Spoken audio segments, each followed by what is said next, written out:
விசிகவில் இருந்து ஆதவ் அர்ஜுனா நீக்கம் செய்யப்பட்டுள்ள சூழலில் திமுக தனக்கு எந்த அழுத்தமும் தரவில்லை என்று விசிக தலைவர் திருமாவளவன் கூறியுள்ளார். சென்னை தலைமைச் செயலகத்தில் செய்தியாளர்களை சந்தித்த அவர், அம்பேத்கர் குறித்த புத்தக வெளியீட்டு விழாவில் பங்கேற்க வேண்டாம் என தான் சுதந்திரமாகவே முடிவெடுத்ததாக தெரிவித்தார். திமுக தரப்பிலிருந்து எந்த அழுத்தமும் நெருக்கடியும் எமக்கு இல்லை. அதை பற்றி அவர்கள் யாரும் பேசவும் இல்லை. விஜய் அவர்கள் பங்கேற்கிற நிகழ்ச்சியில் நான் பங்கேற்க இயலாது என்று எடுத்த முடிவு சுதந்திரமான முடிவு. விஜய்க்கும் விசிகவுக்கும் எந்த மோதலும் இல்லை எனவும் திருமாவளவன் விளக்கமளித்தார். விடுதலை சிறுத்தைகள் கட்சிக்கும் தமிழக வெற்றி கழகத்திற்கும் எந்த மோதலும் இல்லை. விஜய் அவர்களோடு எங்களுக்கு எந்த சர்ச்சையோ சிக்கலோ ஏற்பட்டதில்லை. அம்பேத்கர் குறித்த புத்தக வெளியீட்டு விழாவில் அரசியல் பேச வேண்டாம் என்று ஆதவ் அர்ஜுனாவிடம் அறிவுறுத்தியதாகவும் திருமாவளவன் குறிப்பிட்டார். வெள்ள நிவாரண நிதியை வழங்கவே முதலமைச்சரை சந்தித்ததாக விசிக தலைவர் திருமாவளவன் தெரிவித்துள்ளார். நியூஸ் 18 தமிழ்நாடு தொலைக்காட்சிக்கு பேட்டியளித்த அவர், ஆதவ் அர்ஜுனா அண்மை காலமாக நிகழ்ச்சிகளில் பங்கேற்கும் போதும் சமூக வலைதளங்களில் விசிகவின் நலன்களுக்கு எதிரான கருத்துக்களை கூறி வந்ததாக தெரிவித்தார். தொடர்ந்து அவர் அண்மை காலமாக சில நிகழ்வுகளில் பங்கேற்கிற போது சொன்ன கருத்துக்கள், சமூக ஊடகங்களில் அவர் பதிவு செய்த கருத்துக்கள் கட்சியின் நலன்களுக்கு எதிராக இருப்பதாக கட்சியின் தலைமை நிர்வாக குழு உணர்ந்தது, நம்பியது. அந்த அடிப்படையில் இந்த நடவடிக்கையை மேற்கொண்டது. முதலமைச்சருடனான சந்திப்பு ஏன் என்பது குறித்தும் திருமாவளவன் விளக்கமளித்தார். அது இந்த வெள்ள நிவாரணத்துக்காக 10 லட்சம் நன்கொடை கொடுத்திருக்கோம். கட்சி நிர்வாகிகளுடன் கலந்து ஆலோசித்தே ஆதவ் அர்ஜுனாவை நீக்க முடிவு செய்திருப்பதாகவும் திருமாவளவன் தெரிவித்தார். கூடைப்பந்து வீரராக தனது வாழ்க்கையை தொடங்கி இன்று தமிழ்நாட்டு அரசியல் களத்தில் கவனம் பெறும் அளவுக்கு உயர்ந்துள்ளார் ஆதவ் அர்ஜுனா. திருச்சியை பூர்வீகமாக கொண்ட இவர் தனது இளம் வயதில் அரசியல் மீதான ஈடுபாடு காரணமாக MCC கல்லூரியில் அரசியல் அறிவியல் பாடப்பிரிவில் பட்டம் பெற்றார். பள்ளி கல்லூரி காலங்களிலேயே கூடைப்பந்து விளையாட்டில் கவனம் செலுத்திய ஆதவ் மாவட்ட மாநில அளவில் ஏராளமான போட்டிகளில் பங்கேற்று பிறகு இந்திய கூடைப்பந்து அணிக்காக விளையாடியுள்ளார். பிறகு தமிழ்நாடு கூடைப்பந்து சங்கத்தின் தலைவர், தமிழ்நாடு ஒலிம்பிக் சங்கத்தின் பொதுச் செயலாளர் என பல்வேறு முக்கிய பொறுப்புகளை வகித்த ஆதவ் அர்ஜுனா இந்திய கூடைப்பந்து சம்மேளனத்தின் தலைவராகவும் பொறுப்பு வகித்து வருகிறார். லாட்டரி அதிபர் மார்டினின் மருமகனான இவர் 2019 மற்றும் 2021 ஆண்டு தேர்தல்களில் பிரபல வியூக வகுப்பாளரான பிரசாந்த் கிஷோருடன் இணைந்து திமுகவுக்காக தேர்தல் பணியாற்றினார். சில கருத்து வேறுபாடுகள் காரணமாக அங்கிருந்து வெளியேறி வாய்ஸ் ஆஃப் காமன்ஸ் என்ற நிறுவனத்தை தொடங்கிய ஆதவ் அர்ஜுனா விசிகவின் வியூக வகுப்பாளரானார். கடந்த ஜனவரி மாதம் 26ஆம் தேதி திருச்சியில் நடந்த வெல்லும் சனநாயக மாநாட்டில் திருமாவளவன் முன்னிலையில் விசிக உறுப்பினராக ஆதவ் அர்ஜுனா இணைந்தார். அதனைத் தொடர்ந்து பிப்ரவரி மாதம் 15ஆம் தேதி நடந்த விசிக உயர்நிலை கூட்டத்தின் முடிவில் ஆதவ் அர்ஜுனாவுக்கு துணை பொதுச் செயலாளர் பொறுப்பு வழங்கப்படுவதாக அறிவிக்கப்பட்டது. நாடாளுமன்ற தேர்தலில் திமுக கூட்டணியில் விசிக ஒரு பொது தொகுதி கேட்ட நிலையில் அது ஆதவ் அர்ஜுனாவுக்காகத்தான் என பேசப்பட்டது. ஆனால் பொது தொகுதி கிடைக்காததால் ஆதவ் அர்ஜுனா போட்டியிட முடியாத நிலை ஏற்பட்டதாக கூறப்படுகிறது. அதன் பின்னர் திமுகவை நேரடியாக தாக்கி பேச தொடங்கினார் ஆதவ் அர்ஜுனா. இந்நிலையில் அம்பேத்கர் குறித்த புத்தக வெளியீட்டு விழாவில் விஜய் முன்னிலையில் திமுகவை கடுமையாக ஆதவ் விமர்சித்த சூழலில் தற்போது விசிகவில் இருந்து 6 மாதங்களுக்கு நீக்கப்பட்டுள்ளார். வங்கக்கடலில் நிலவி வரக்கூடிய காற்றழுத்த தாழ்வு போது 24 மணி நேரமாக ஒரே இடத்தில் நீடிப்பதாக வானிலை ஆய்வு மையம் தெரிவித்துள்ளது. தென்கிழக்கு வங்கக்கடல் மற்றும் அதனை ஒட்டிய இந்திய பெருங்கடல் பகுதிகளில் காற்றழுத்த தாழ்வு பகுதி நிலவி வருகிறது.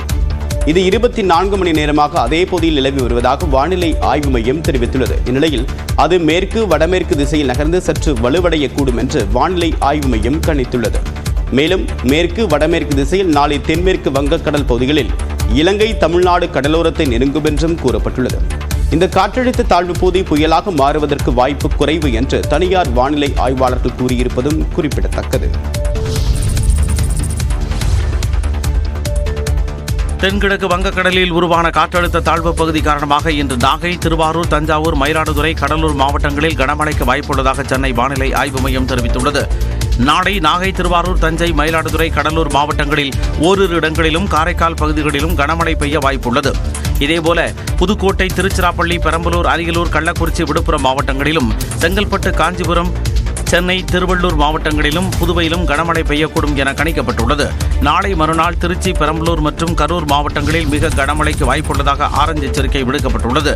வெள்ளிக்கிழமை திருநெல்வேலி, கன்னியாகுமரி, தூத்துக்குடி, தென்காசி, விருதுநகர், ராமநாதபுரம், சிவகங்கை, மதுரை ஆகிய தென் மாவட்டங்களிலும், புதுக்கோட்டை, தஞ்சாவூர், திருவாரூர், நாகப்பட்டினம், மயிலாடுதுறை, கடலூர், விழுப்புரம் மாவட்டங்களிலும் கனமழைக்கு வாய்ப்பு இருப்பதாக தெரிவிக்கப்பட்டுள்ளது. புதுச்சேரியில் புயல் பாதிப்புகளை ஆய்வு செய்த மத்திய குழுவினரிடம் தங்கள் வாழ்வாதாரம் முற்றிலும் பாதிக்கப்பட்டுள்ளதாக கூறி பெண்கள் கண்ணீர் விட்டு கதறி அழுதனர். புதுச்சேரியில் பெஞ்சல் புயல் வெள்ளத்தால் பாதிக்கப்பட்ட பகுதிகளில் மத்திய குழுவினர் 2வது நாளாக ஆய்வு மேற்கொண்டனர். பொன்னுச்சாமி, பாலாஜி தலைமையிலான குழுவினர் மண்ணடிப்பட்டு தொகுதிக்குட்பட்ட கிராமங்களில் நேரில் ஆய்வு செய்தனர். சந்தை புதுக்குப்பத்தில் வெள்ளத்தால் சேதமடைந்த வீடுகளை ஆய்வு மேற்கொண்ட போது அப்பகுதி பெண்கள் தங்களுக்கு ஏற்பட்ட சிரமங்களை எடுத்து கூறி கண்ணீர் விட்டு கதறி அழுதனர்.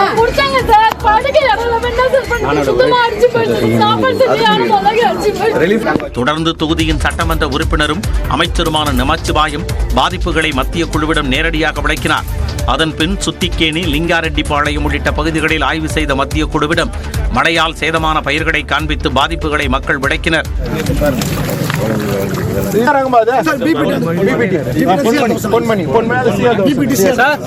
ரெயின்போ நகரில் ஆய்வு மேற்கொண்ட போது அதிகாரிகளின் வாகனங்கள் தண்ணீரில் சிக்கிக் கொண்டன.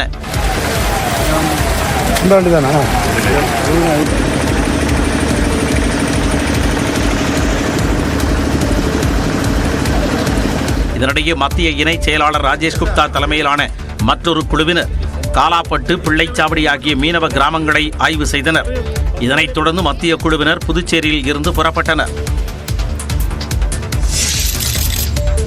தென்பெண்ணை ஆற்று வெள்ளத்தால் பாதிக்கப்பட்ட பகுதிகளை சுமார் 50 பொதுப்பணித்துறை பொறியாளர்கள் ஆய்வு செய்து வருவதாகவும் விரைவில் சீரமைப்பு பணிகள் நடைபெறும் என்றும் நீர்வளத்துறை அமைச்சர் துரைமுருகன் தெரிவித்துள்ளார். சட்டப்பேரவையில் கேள்வி நேரத்தின் போது பேசிய திமுக எம்எல்ஏ மணிகண்ணன், தென்பெண்ணை ஆற்றின் உபரி நீரை மலட்டாற்றில் திறந்துவிடப்பட்டுள்ளதால் 13 கிராமங்கள் பாதிக்கப்பட்டிருப்பதாக கூறினார். மலட்டாற்றின் கரைகளை பலப்படுத்த அரசு நடவடிக்கை எடுக்குமா என்றும் கேள்வி எழுப்பினார். இதற்கு பதிலளித்த நீர்வளத்துறை அமைச்சர் துரைமுருகன், தென்பெண்ணை ஆற்று வெள்ளத்தால் சேதமடைந்த பகுதிகளில் செப்பனிடும் பணிகள் நடைபெற்று வருவதாக கூறினார்.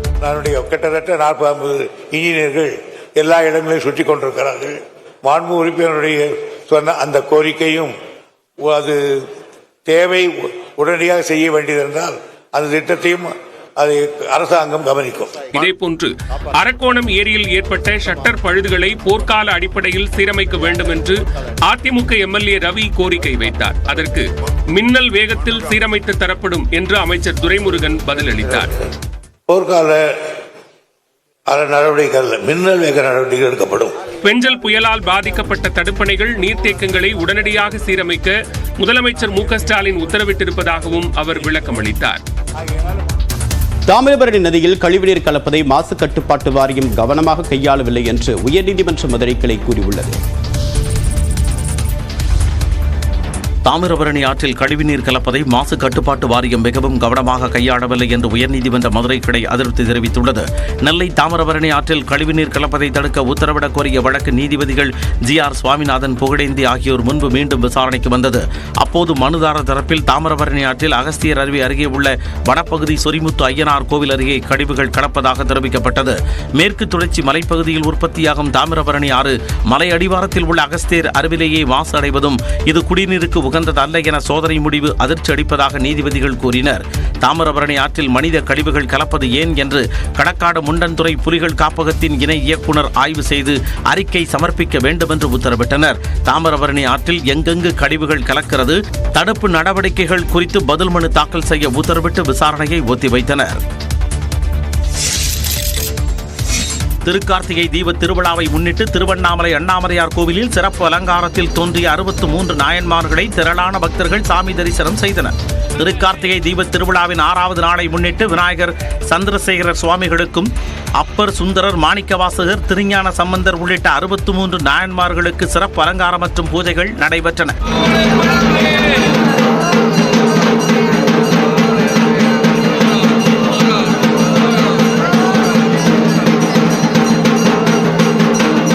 தொடர்ந்து கோயில் மாட வீதிகளில் சுவாமிகள் வீதி உலா விமர்சையாக நடைபெற்றது. தோளில் சுமந்து ஊர்வலமாக கொண்டு வரப்பட்ட சுவாமிகளை ஆயிரக்கணக்கான மக்கள் மெய்சிலிருக்க சாமி தரிசனம் செய்தனர்.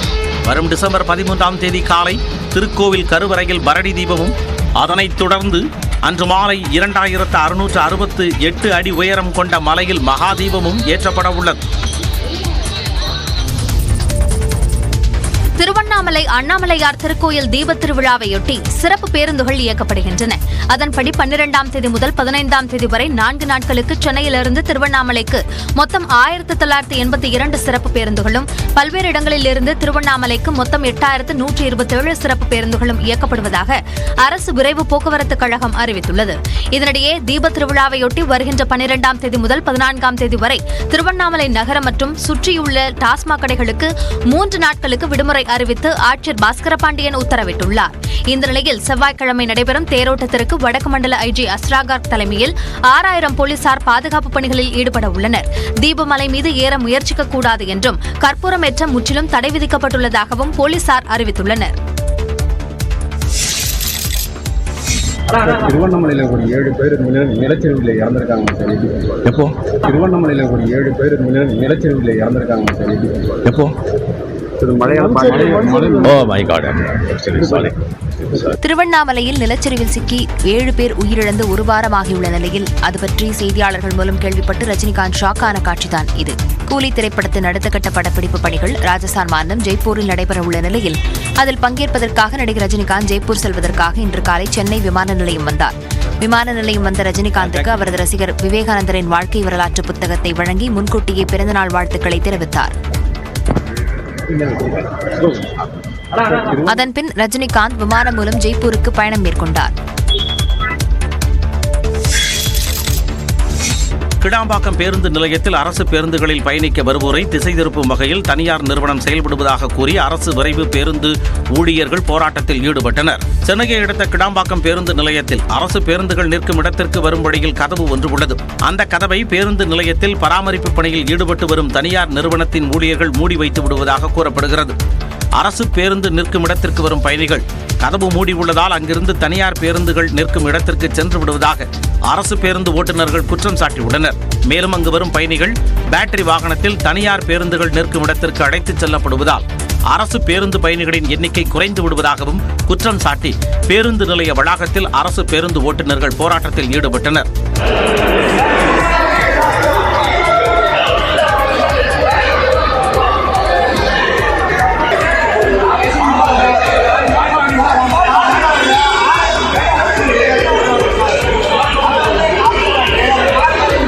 தொடர்ந்து அவர்களிடம் கிளாம்பாக்கம் போலீசார் சமாதான பேச்சுவார்த்தை நடத்தினர்.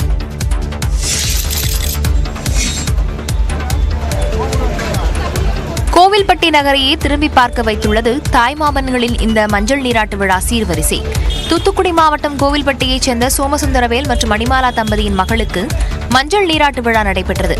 இதையொட்டி அவரது தாய்மாமன்கள் லாரியில் 150க்கும் மேற்பட்ட சீர்வரிசைகளை ஊர்வலமாக கொண்டு சென்றனர்.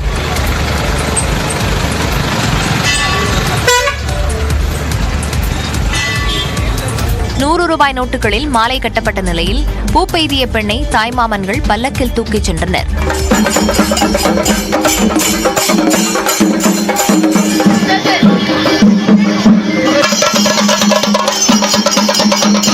தங்கநகை ஆபரணங்கள், வானவேடிக்கை என பிரம்மாண்டமாக நடைபெற்ற மஞ்சள் நீராட்டு விழா அப்பகுதி மக்களை ஆச்சரியத்தில் ஆழ்த்தியது.